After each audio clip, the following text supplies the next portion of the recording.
Mesdames, Messieurs, bonjour, chers Auvillois, chers Auvillois. C'est dans le cadre des informations que je vous donnais régulièrement les mardis et vendredis, la dernière fois que je vais m'exprimer en tant que maire. Vous savez qu'à partir de lundi commence la campagne officielle et tous les candidats doivent être à égalité. En tout cas, aujourd'hui, je vais vous donner un certain nombre d'informations, sachant qu'au fur et à mesure de ce qui sera dit, par exemple, dimanche soir, ou si les protocoles sanitaires changent, le site de la ville fera le relais pour donner toutes les informations.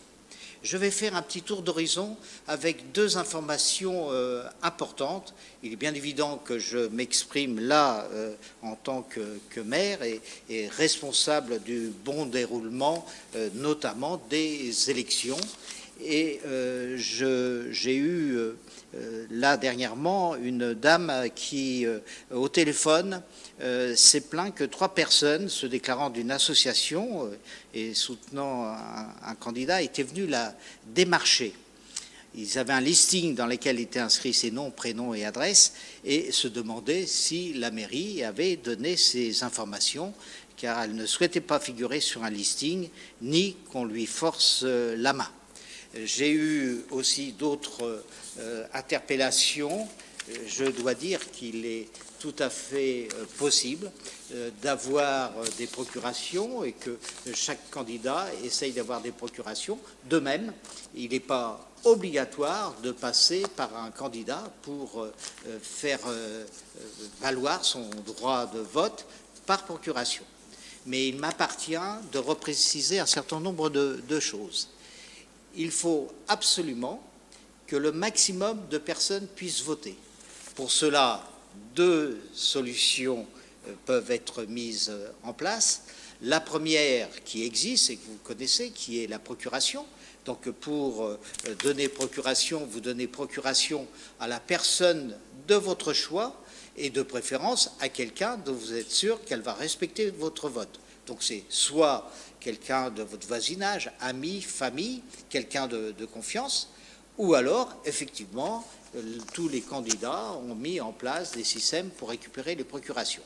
Par contre, le fait de faire toute une cage d'escalier avec un papier pré-rempli au nom, comme cela a été fait, c'est un petit peu limite, et puis c'est, en termes j'allais dire, de choix personnel, quelque chose qui peut être équivoque. Donc, ne vous laissez pas faire signer un papier sans avoir la garantie que ce papier est bien pour le candidat de votre choix, quel qu'il soit. La deuxième façon, effectivement, puisque la légitimité du maire, comme toute élection, mais du maire de façon assez prégnante, c'est bien le nombre d'électeurs qui en font la légitimité.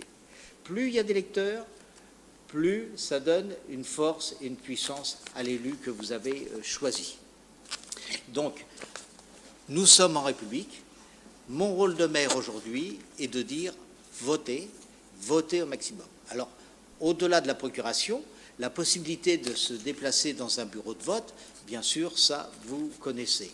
Si toutefois, vous avez quelqu'un qui, pas très loin de chez vous, a des difficultés, eh bien, pensez covoiturage. Bien sûr, la règle est plutôt, puisque le vote est quelque chose de personnel, d'éviter de parler politique en voiture, sauf si vous connaissez bien, simplement pour éviter des influences et ce qui pourrait être considéré comme une sorte de harcèlement. Mais là, je pense que les choses devraient bien se passer à partir du moment où les personnes vous proposent d'accompagner en covoiturage. Chacun sait ce qu'il a à faire.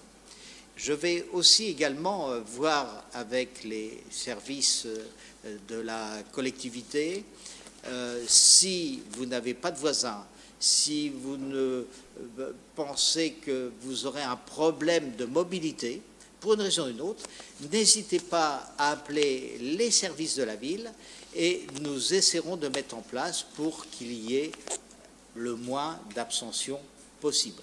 Quel que soit votre vote, et c'est ouvert bien sûr pour toutes les personnes, quel que soit le candidat pour lequel vous votez. Il faut savoir que les circonstances sanitaires actuelles peuvent constituer un obstacle à l'expression démocratique, et c'est à ce titre que je vous affirme que les services de la ville mettent tout en œuvre pour assurer le vote en toute sécurité. Donc, soit vous souhaitez exercer votre vote vous-même, votre droit de vote, et la ville mettra en place un système de transport si vous n'avez pas de covoiturage. La première formule serait appréciée, ça permettra de ne pas mettre un dispositif trop important, et puis c'est plus souple en ce qui concerne les horaires. Pour les autres personnes, vous pouvez appeler. Sur les procurations, écoutez, là aussi, c'est un mode qui est respecté, qui est respectable, pardon, mais faites-le en toute confiance. Et refusez tout ce qui est considéré comme un démarchage de toute une cage d'escalier, comme on me l'a dit, et des personnes m'ont, comment dirais-je, m'ont interpellé, et c'est donc à cette dame que je réponds, qui a été choquée de voir que ça se faisait comme un démarchage pour un produit comme un autre. Je voulais aussi répondre à quelque chose qui m'a gêné, qui m'a choqué. Je sais qu'un courrier a été envoyé et qui remet en cause la façon dont les choses ont été traitées. Alors personnellement, j'allais dire, c'est quelque chose sur lequel je n'aurais pas apporté d'attention, si ce n'est que, quelque part, ça met en cause les services qui ont été choqués, puisque nous avons, et puis quelques associations, puisque tout ce qui a été mis en place et qui a été reconnu comme étant plutôt positif, je ne vais pas utiliser de superlatif, mais par comparaison, on a été les premiers à réagir sur un certain nombre de choses, que ce soit les masques, que ce soit pour la fermeture du marché, parce que ce n'était pas quelque chose de forcément populaire, mais je crois que le sens des responsabilités l'imposait. Eh bien, je voudrais dire que je peux tout supporter, sauf lorsqu'on attaque quelque part et de façon indirecte le personnel. Dire que les personnes n'ont pas été contactées, dire que les masques, cela n'a commencé que le 25 mai, non. Le 25 mai, on a fait un courrier pour être sûr que malgré toutes les informations, tout le monde avait l'information. Mais on a commencé dès le lendemain du premier tour à s'occuper uniquement de cette pandémie. Et ça, je crois qu'on fait partie de ceux qui ont été réactifs tout de suite. Je voudrais remercier, à contrario, tout le personnel qui s'est mis à disposition, les professionnels de la santé. C'est eux qui ont initié et nous avons coordonné. C'est parce qu'ils se sont mis à la disposition du plus grand nombre, en venant nous voir pour pouvoir les aider. Mais ce sont bien les professions médicales qui ont permis l'ouverture du Covid-19. C'est bien une association qui a initié un système de livraison alimentaire, en plus des bénévoles qui se sont mis eux aussi à disposition. C'est bien des associations qui ont l'habitude de faire des distributions alimentaires comme l'Escale, le Secours populaire, le Secours catholique, qui elles aussi se sont mis à disposition du plus grand nombre. Rien n'a été théâtralisé, pas de photos pour faire de la publicité, mais un service qui a été rendu à l'ensemble de la population. Et je voudrais dire à ceux que ce courrier a gêné, puisque nous avons eu de nombreuses réactions, bien que ce qui est inscrit à l'intérieur de ce courrier n'est pas la réalité, en tout cas n'est pas, j'allais dire, la quintessence de tout ce qui a pu être fait dans le cadre du Covid-19. Je regarde Nombre de coups de téléphone dans la semaine du 28 avril au 4 mai, 243. Et puis si je prends l'ensemble des chiffres, 93, 101, 19, dire que les gens, il n'y a pas eu de contact téléphonique est absolument mensonger. 2 personnes étaient détachées auprès du cabinet d'ailleurs pour répondre en permanence à toutes les demandes. Et le nombre de masques, dès le début, nous avions une réserve de 40 000 masques qui ont été distribués pour ceux qui en avaient le plus besoin. Et chacun peut en attester. Quant aux autres masques, on a été les premiers à en commander. Je l'expliquais ici longuement. Il y a eu des réquisitions. Et heureusement qu'on avait fait plusieurs commandes. Ça nous a permis d'étaler et de continuer. Nous venons encore de donner des masques pour les collégiens. Il nous a été demandé encore quelques masques pour quelques commerçants le temps qu'ils s'approvisionnent normalement et nous allons continuer à faire encore une distribution de masques. Nous venons, là c'est une bonne nouvelle, le département vient de nous accorder 50 000 masques qui effectivement seront destinés en priorité aux collégiens. Donc toutes les associations, et j'en ai oublié, des particuliers qui se sont mis au service du plus grand nombre, sans vouloir en faire de publicité, en respectant les gestes barrières, eh bien, je dois leur dire aujourd'hui, et pour cette dernière intervention en tant que maire, du moins dans ce cadre-là, que cette ville est fière d'avoir eu tant de personnes qui se sont mis au service des autres. Merci à toutes et à tous. Je crois que c'est la meilleure des réponses. On ne peut pas non plus, et je vais revenir après directement sur toutes les opérations du Covid, mais hier soir, vous savez qu'il y a eu des incidents et bagarres dans le centre-ville. Je trouve que cela est bien sûr, comme tous les concitoyens, proprement inadmissible. Et que cette ville qui est plutôt une ville calme, même si on n'échappe pas à certaines incivilités, mais c'est une des villes des Yvelines où il y a moins de problèmes. Ce qui s'est passé hier ne doit pas se reproduire. Et en tout cas, j'ai demandé ce matin au sous-préfet de mettre en œuvre tout ce qu'il était possible pour pouvoir répondre à une autre menace éventuelle. Ce sont des jeunes de notre ville qui ont eu la visite de jeunes d'une ville voisine sur un problème particulier. Les caméras que nous avons mis en ville vont être exploitées. Nous avons des images exploitables. 5 personnes sont déjà en garde à vue. Sachez que je suivrai ça de la façon la plus rigoureuse. On va passer maintenant aux informations qui concernent le Covid, ou du moins ce qui peut vous intéresser sur les mesures que nous prenons au fur et à mesure. Vous avez vu que nous avons très rapidement remis en marche un certain nombre de services comme le tri sélectif. Et c'est la raison pour laquelle il est tout à fait désagréable qu'un certain nombre de dépôts sauvages, comme par hasard, arrivent en ce moment en ville. Donc n'hésitez pas, j'allais dire, à faire respecter notre ville.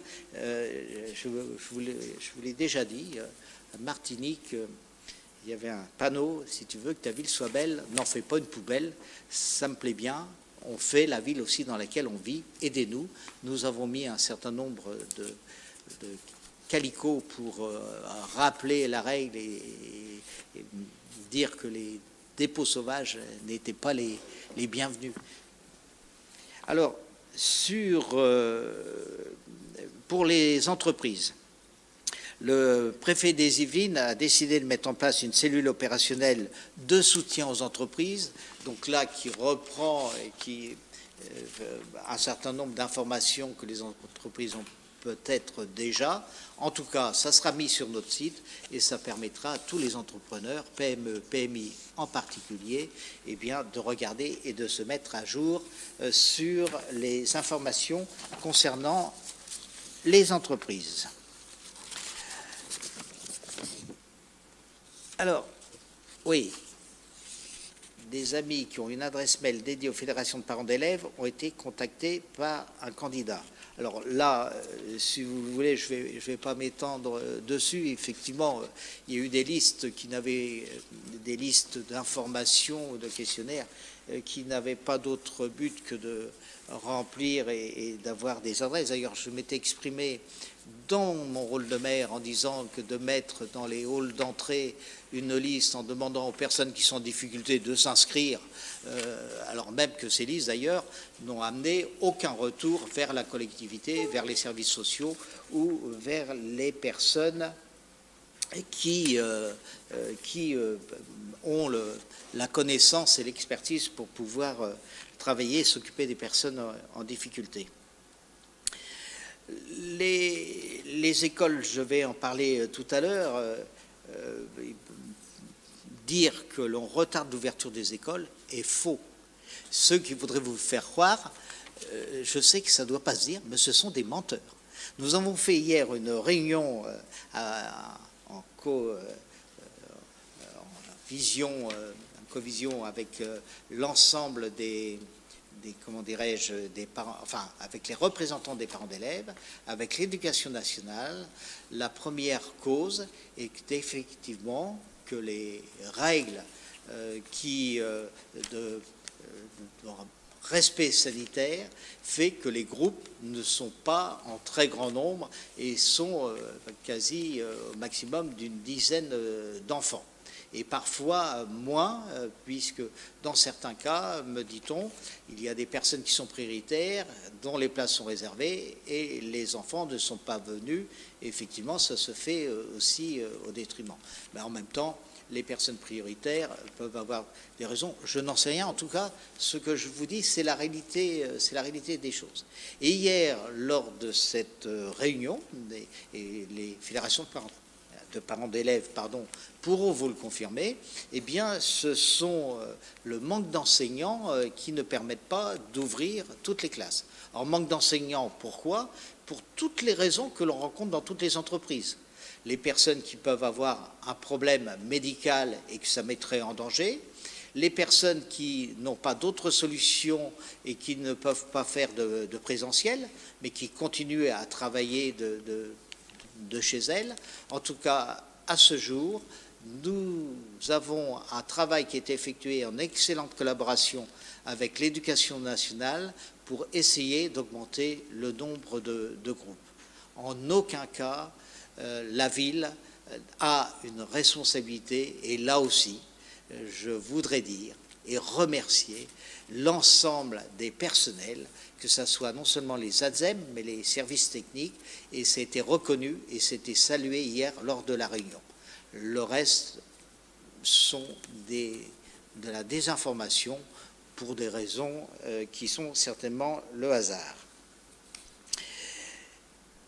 Alors certains disent qu'on peut ouvrir les salles informatiques pour accueillir plus d'enfants dans les écoles.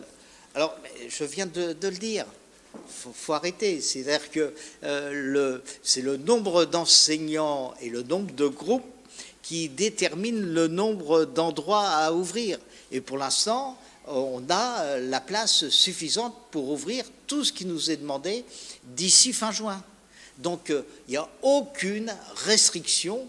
Et je dois dire que si quelqu'un a le courage de me l'écrire, de signer, eh bien, je lui répondrai. Mais là, aujourd'hui, plus personne ne peut dire « on ne sait pas ». C'est une réalité. Nous avons ouvert tout ce qui nous a été demandé et tout ce qui était possible. Et dans des bonnes conditions. Je vous l'ai déjà dit, il y a même eu un mot de l'éducation nationale pour nous dire que la ville avait fait un peu plus que ce qui était demandé. Dans les bonnes nouvelles, nous allons rouvrir les jeux dans les parcs et jardins. C'est laissé à l'appréciation des maires. Eh bien, écoutez, j'ai pris la décision de l'ouvrir, sachant que la plupart, et pour ne pas dire la majorité des Auvillois ont respecté les gestes barrières, qu'on n'a pas eu, on a bien sûr été touché par la Covid-19, mais ça s'est plutôt relativement bien passé. J'en appelle à la responsabilité de chacun, c'est-à-dire que effectivement, lorsque vous allez avec vos enfants dans le parc ou que vous envoyez vos enfants, que chacun prenne ses responsabilités et de quoi se laver les mains, qu'il y ait, si vous avez une crainte, amener une lingette pour nettoyer, mais on va remettre les jeux à disposition et même si on joue quelque part, d'éviter de mettre les mains au visage après avoir touché quelque chose qui a été susceptible d'avoir été touché par quelqu'un d'autre. Il faut que la vie reprenne.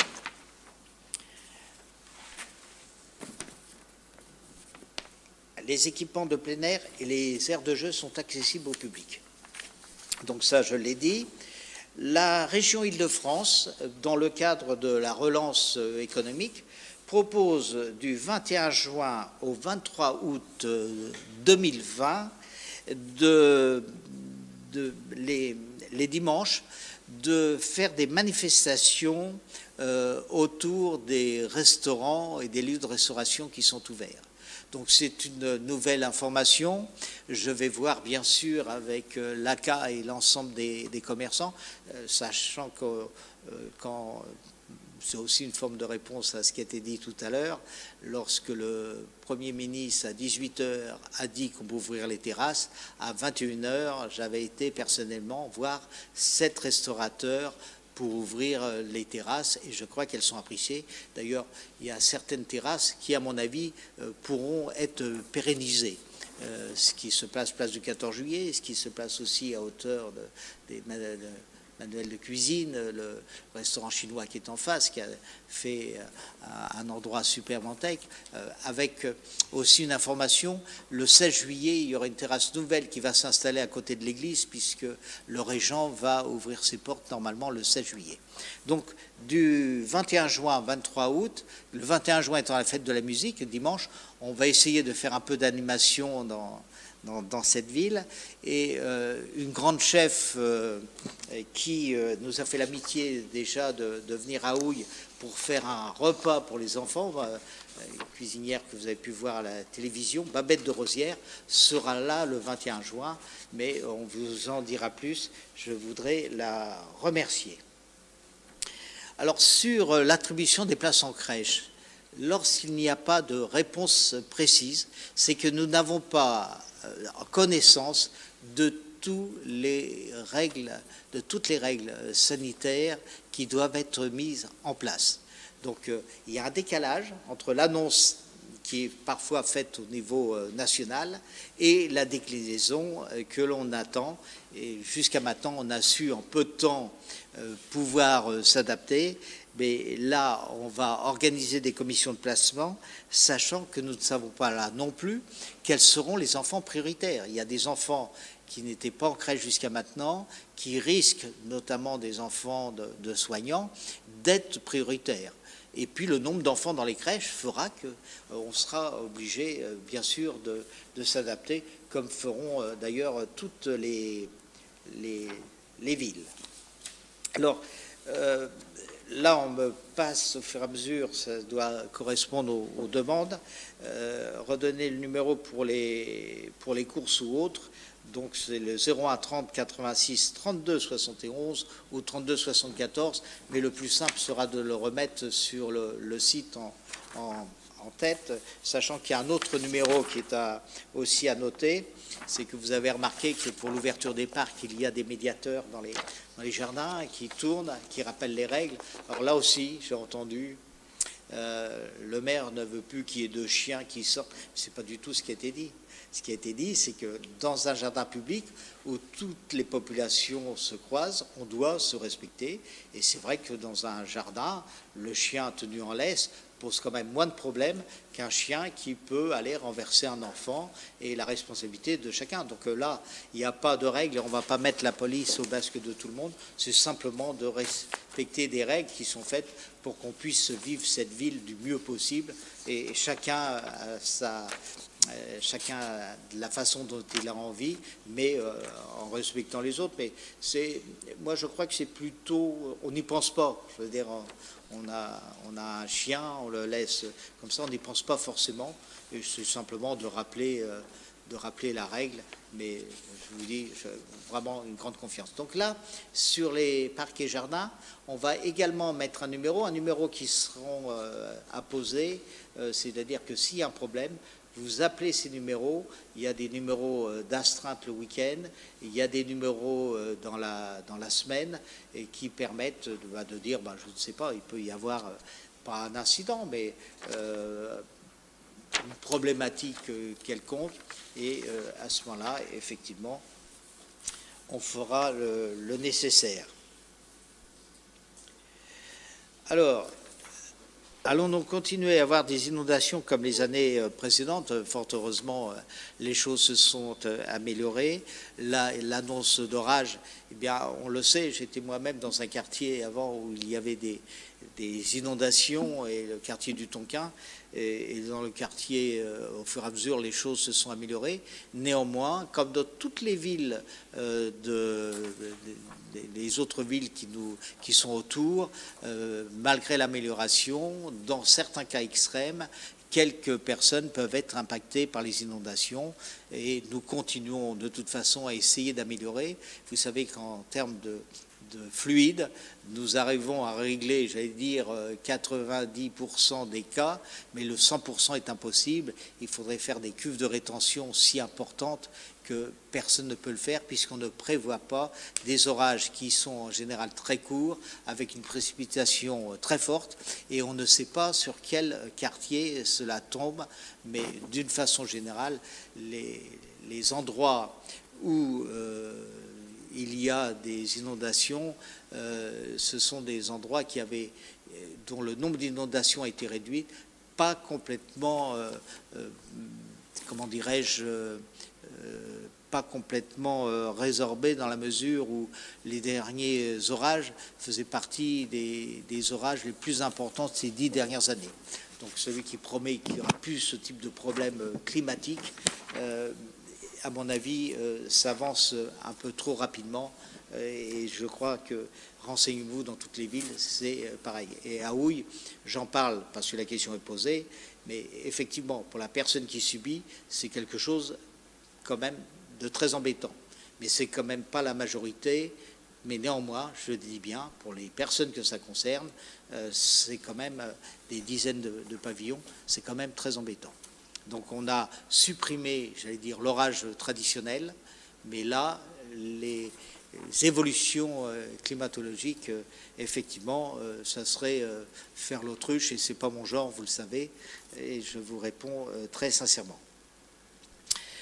Oui, les jeunes utilisent les équipements même quand c'est interdit, c'est la raison pour laquelle on a des médiateurs, mais c'est vrai qu'on ne peut pas mettre en permanence, mais bon, d'une façon générale, on arrive à faire respecter. Il y a des endroits le soir, et j'ai demandé à la police, là aussi, de passer, et on a donné les clés des équipements où cela se produit.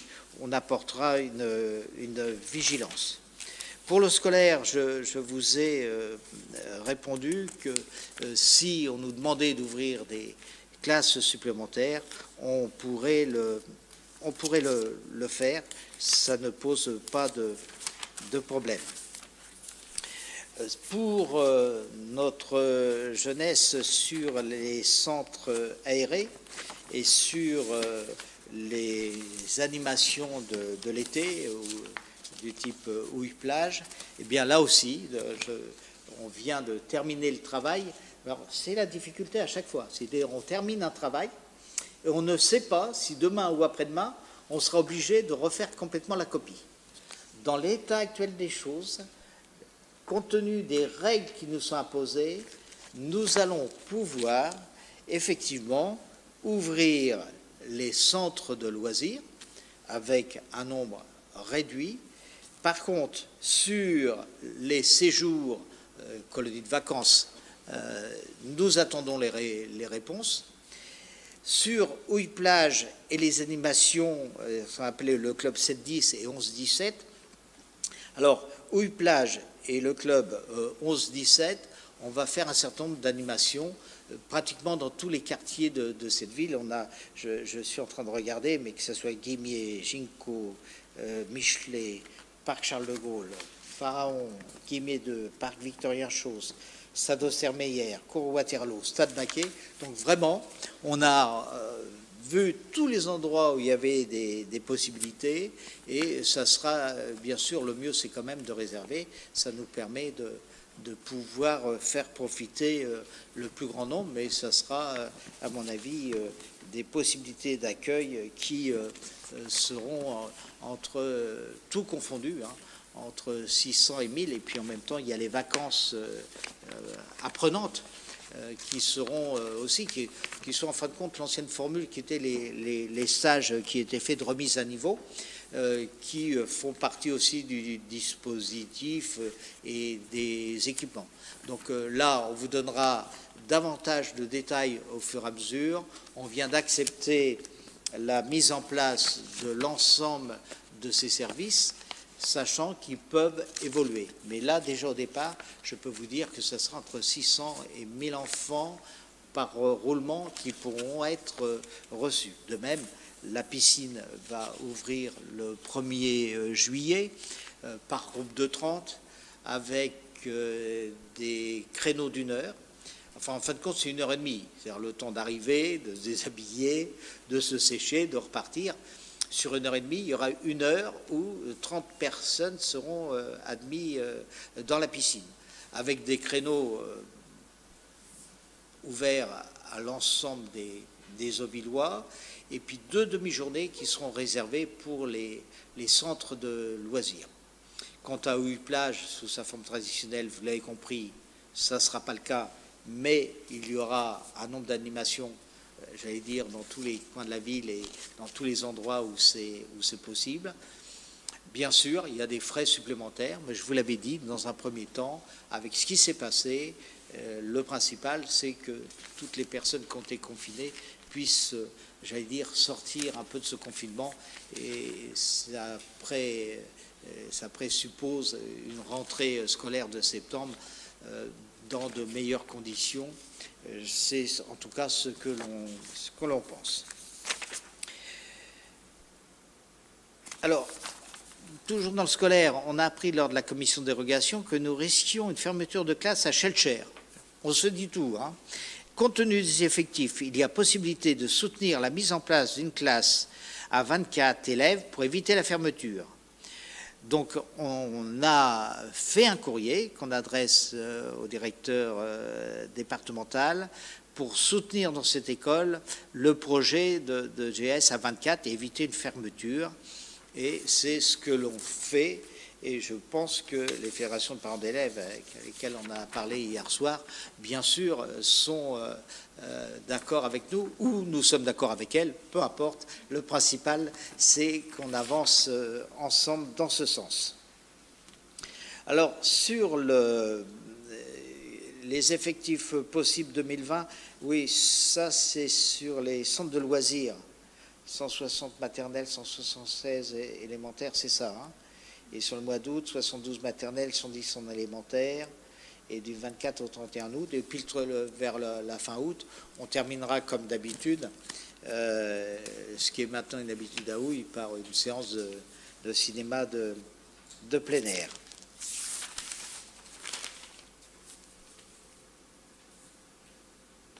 Oui, la mission locale qui est présidée par Ingrid Cavray, qui est une de nos élus, a eu la visite du ministre, et bien sûr on a parlé des mesures pour la jeunesse.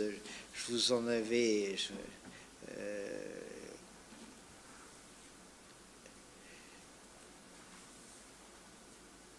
oui, enfin... pour les jeunes, la police passe, ils sont que 2 ou 3, ils font demi-tour. C'est bon, il se peut, hein, je ne suis pas là à chaque fois, mais il ne faut pas affirmer d'une façon générale. D'ailleurs, je vous demande de faire le 17. Le 17 a un avantage, c'est qu'il y a une trace, et je peux vous assurer qu'il passe. Et en tout cas, si toutefois il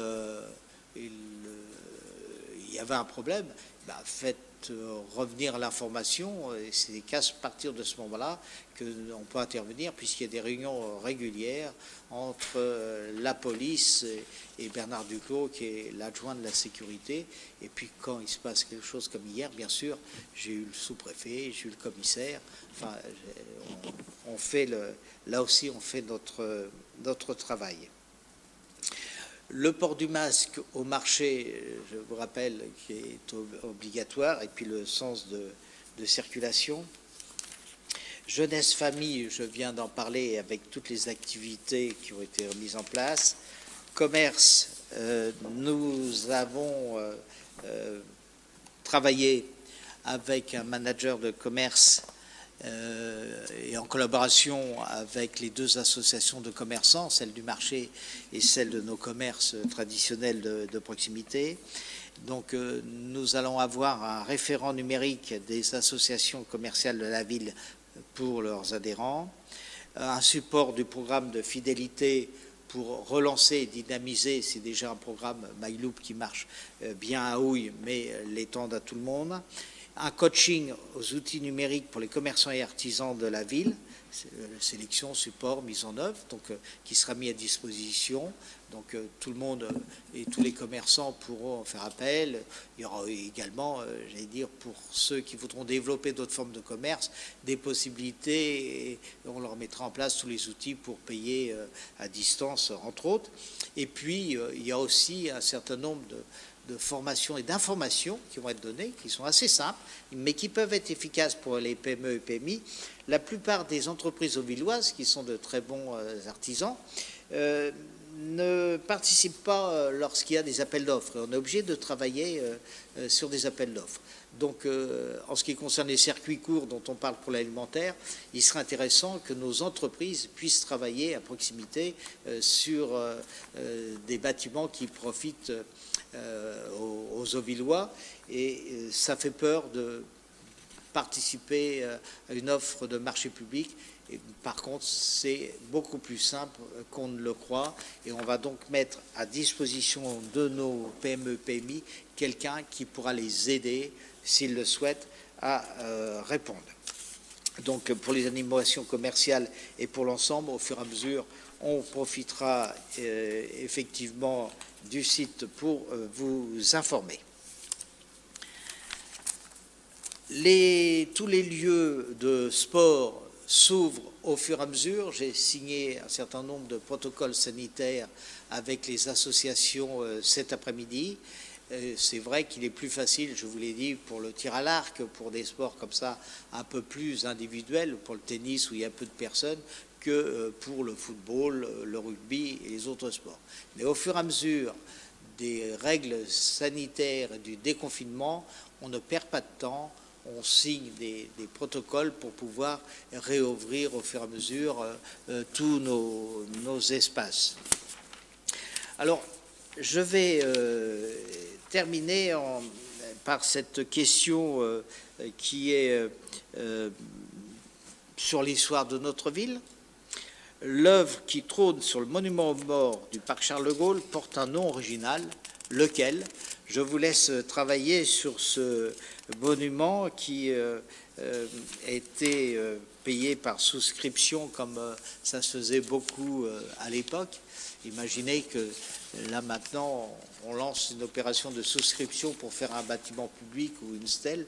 Je ne sais pas si ça marcherait aussi bien que ça marchait à l'époque. En tout cas, je vous laisse sur ce sujet pour la ville telle que on l'aime tous, et je voudrais là demander à Monsieur Ripari de terminer sur cette dernière image en faisant un plan large pour faire voir qu'à chacune de ces réunions, il y avait beaucoup de personnes qui me donnaient des papiers, qui m'informaient, qui préparaient, qui m'aidaient à préparer, et je voudrais les remercier.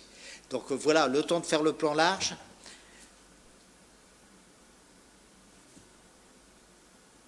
Merci, prenez soin de vous, prenez soin des autres, prenez soin des vôtres. À très bientôt.